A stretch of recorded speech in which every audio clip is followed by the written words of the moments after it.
안녕하세요. 저는 30대 중반 여자입니다. 항상 사연 읽는 연희의 사연을 듣다가 너무나도 몸과 마음이 지쳐 다시 한번 잘 살아내고 싶어 지금까지의 제 인생을 몇 자 적어봅니다. 제 사연을 들려드리자면 저희 엄마와 아빠는 저를 혼자 임신하셔서 결혼하셨고 20살 때 저를 낳으셨어요. 엄마는 지금으로는 너무나도 어린 나이였을 때 저를 낳고 키우셨고 3년 후에 제 남동생까지 낳으셨습니다. 저희 네 식구는 씁쓸하지만 남들처럼 화목한 날들을 보내진 못했어요.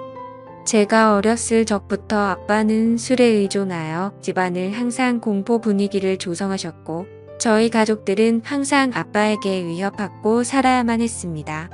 엄마는 아빠에 대해 감정이 안 좋아 남자 잘못 만난 본인 신세 타령을 하시며 아빠를 미워했지만 술 안 마셨을 때에 아빠는 절대로 나쁜 분은 아니셨어요.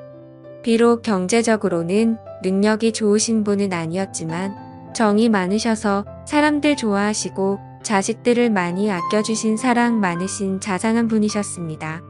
우리 딸 너희들은 아빠의 보물이야. 아빠가 너희를 얼마나 사랑하고 있는지 잘 알지. 내 새끼들 봐서라도 아빠가 얼른 정신을 차려야 하는데 미안하다. 아빠가 짊어진 삶의 무게가 왜 이렇게 힘든지 모르겠다. 뭐가 그렇게 괴로우신지 어릴 적 제가 본 아빠의 모습은 많은 날들이 술에 젖어 있었고 저희 남매는 원래의 아빠 모습을 잘 알았던지라 그런 아빠의 모습이 참 마음 아팠습니다. 그리고 저는 어느 날 충격적인 광경을 목격하고서 야외 아빠가 그리도 괴로워했는지 알 것 같았습니다. 바로 엄마와 삼촌의 충격적인 관계 때문이었어요. 아빠와 형제가 많으셨습니다. 아빠는 친남매 중 장남이셨고 위로 큰 고모 한 분 계셨고 아빠들 밑으로 삼촌들 3분 고모 2분이 더 계셨습니다. 비록 가정에서는 화목하지 못할 지언정 저는 양가 부모님들에게는 기대하고 고대했던 첫 손주로서 부모님들과 친척들에게 사랑을 듬뿍 받고 자랐습니다. 후에 태어난 제 동생도 장손으로서 큰 사랑받고 자랐고요. 하지만 그런 저희들을 예뻐하면서도 유독 거리를 두시는 분도 계시더군요. 바로 아버지의 동생인 삼촌이라고도 부르기 싫은 둘째 삼촌 그 짐승만도 못한 사람이었습니다. 엄마는 삼촌이 왔다 하면 얼굴에 유독 화색이 돌았습니다. 오늘 우리 집에서 편히 쉬시고 가야 하니까 너희는 오늘 거실에서 자고 삼촌은 방에서 알겠지. 라며 엄마는 저희에게 일러두었습니다. 둘째 삼촌은 운주업을 했던 터라 가끔 저희 집에 들러서 하룻밤을 자고 가는 일들이 좀 있었는데 원래 저희는 단칸방에서 살다가 제가 초등학교 1학년 됐을 때 방 2칸짜리 빌라로 이사 갔거든요. 둘째 삼촌이 저희 집에 들릴 때마다 그중 제 방을 삼촌에게 내어드리고 남동생과 거실에서 잤습니다. 저는 삼촌이 저희 집에 올 때마다 맛있는 간식을 사가지고 와서 어색한 가운데 서도 저희랑 놀아주는 게 좋았고 그걸로 인해 멀기만 느껴졌던 둘째 삼촌에게 조금씩 정이 쌓여갔네요. 둘째 삼촌이 올 때마다 아빠도 술을 안 마시고 부모님들도 간만에 분위기가 화기애애 좋아져서 한때 저희는 둘째 삼촌이 오기만을 기다리기도 했습니다. 그런데 어느 날 새벽이었어요.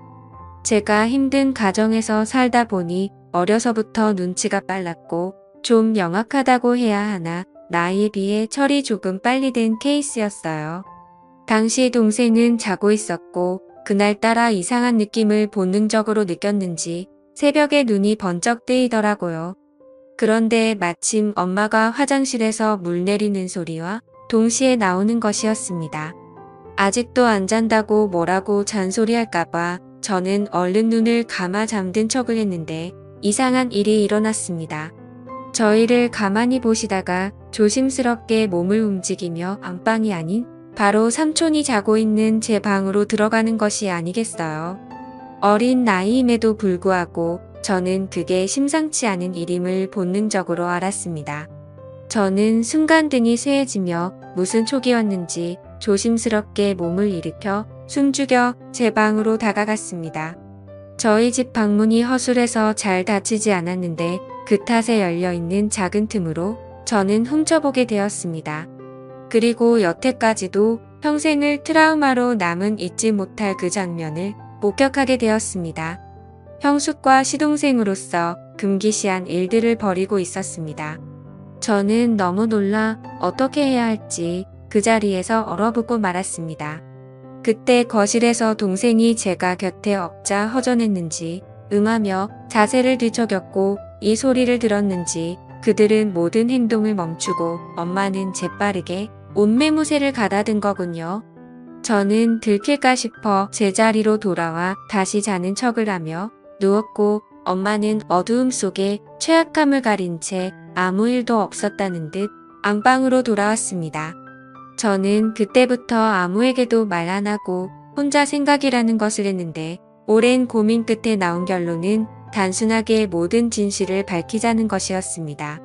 그렇게 해버리면 어린 마음의 모든 게 다 제자리를 잡고 정상으로 돌아올 것 같았거든요.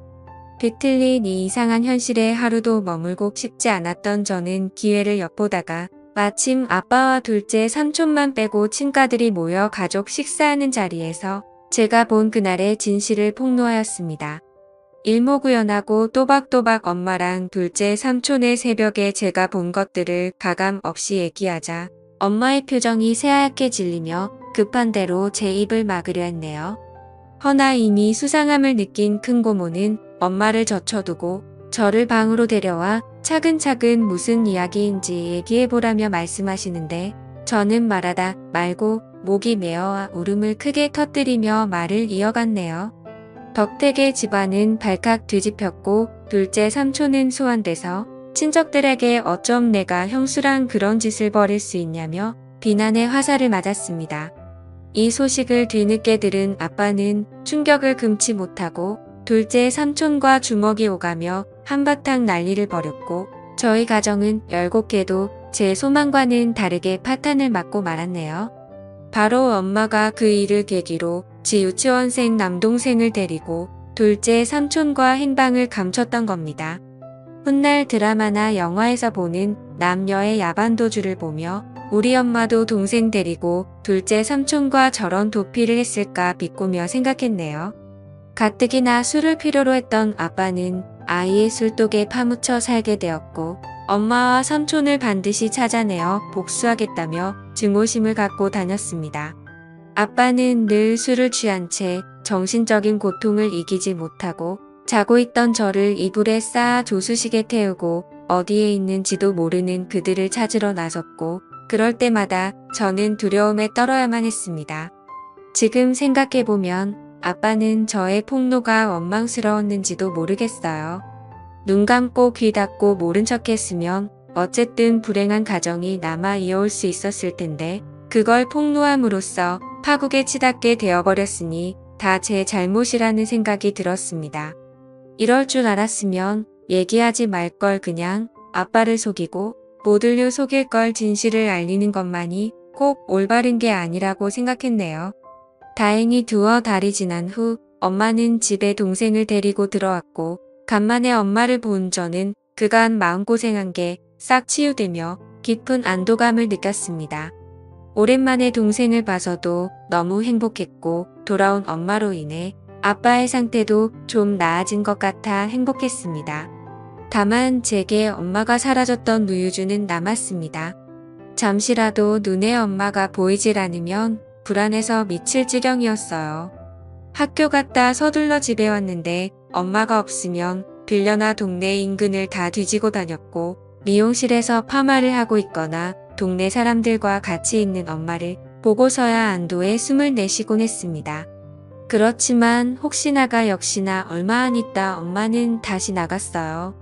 이번엔 동생을 내버려 두고 혼자 나갔더군요. 동생이라도 곁에 있어 좋았지만 엄마가 언제 다시 올지 기다림의 끝은 일길이 있었습니다. 아빠는 행여 엄마한테 연락이 오면 아빠한테 바로 전화하라고 했고 그 사이 저희 동네에서는 소문이 나돌았습니다. 저희 엄마가 바람나서 집을 나간 것 같다고요. 툭하면 애 엄마가 보이질 않으니 그럴 수밖에요. 저는 저희에 대해 함부로 말하는 동네 사람들이 너무 싫었습니다. 다 알고 짐작하면서도 모르는 척 확인 사살하려고 저와 마주치면 꼭 웃더군요. 너희 엄마 이번에 너희 두고 또 나간 거 맞지 않니? 세상에 어떻게 자식들 두고 모질게 나갈 수가 있어. 내가 다 맘이 쓰이네. 득지집 불쌍한 것들. 우리 엄마 그냥 멀리 돈 벌러 갔어요. 우리 가족에 대해 함부로 말하지 말아요. 라고 돌로 대며 쏘아댔지만 속으로는 가슴에 피 멍들어 찢어지게 울곤 했네요. 아빠는 결국 가출한 엄마를 포기하고 저희를 위해 시골로 이사를 했습니다. 다 잊고 새 삶을 꾸려보고자 아빠는 1톤 트럭을 타고 소금도 파시고 길고 파시며 저희를 악착같이 키우셨지만 세상은 그리 만만치 않았습니다. 바로 아빠는 큰 병에 걸려버리셨고 끝내는 간경화로 제 나이 18살 때 세상을 등지시고 말았네요.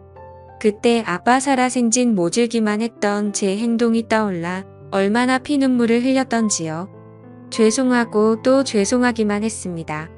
아빠가 돌아가셨어도 엄마랑 삼촌은 잔인하게도 콧대기도 비치지 않더군요. 아빠를 배신하고 어디서 둘이 그렇게 잘 먹고 잘 사는지 나중에 반드시 찾아가 이 아픔 그대로 돌려주리라 다짐했네요. 저희는 살기 위해 할아버지에게 맡겨졌다가 성인이 된 후 따로 근처에서 독립을 했습니다. 그리고 시간이 흘러 동생이 군대 갈 때쯤 저 역시 직장을 구해 대도시로 나왔고 또 다시 현실에서 적응하고 있을 무렵 난데없이 엄마 동생인 오랫동안 왕래 없던 외삼촌이라는 작자한테 연락이 닿았네요. 그간 잘 지냈지? 내 아빠 그렇게 되고 동생 건사하느라 네가 누구보다 힘들었을 텐데 내 마음이 다 안쓰럽구나. 고시원 좁고 답답할 텐데 내가 보증금을 좀 대줄 테니 어디 원룸이라고 들어가 살지 않겠니? 순간 의문이 들었죠. 갑자기 외삼촌이 왜 나한테 뭔가 이상해서 좀 알아봤었는데 예상치 못하게도 그간 연락이 끊겼던 제 친엄마가 외삼촌 뒤에 있었던 게 아니겠어요. 저와 동생을 버리고 그놈이랑 살림 차리겠다고 도망가서 정떼며 사왔을 땐 언제고 이제 와서 왜 이렇게 호의적으로 나오는지 고맙기는커녕 기가 찼습니다. 아빠와 저희를 배신하고 그 짐승 같은 둘째 삼촌놈이랑 도피해서 얼마나 잘 먹고 잘 살았는지 확인해봤더니 야 이게 웬걸? 어느새 남자를 갈아치워버렸네요. 제가 이 사실을 입 밖에 내니 엄마는 주위를 살피며 은밀하게 말하기 시작했고 살다 보니 안 맞는 부분도 많고 사람들 눈도 있고 이건 아닌 것 같아 뒤늦게 마음 먹고 정리했다. 지난 세월 죄책감 떨치고 새 인생 살고 싶어 너하고도 연락 안 한 거다 라고 합니다. 순간 뭐지 싶었네요.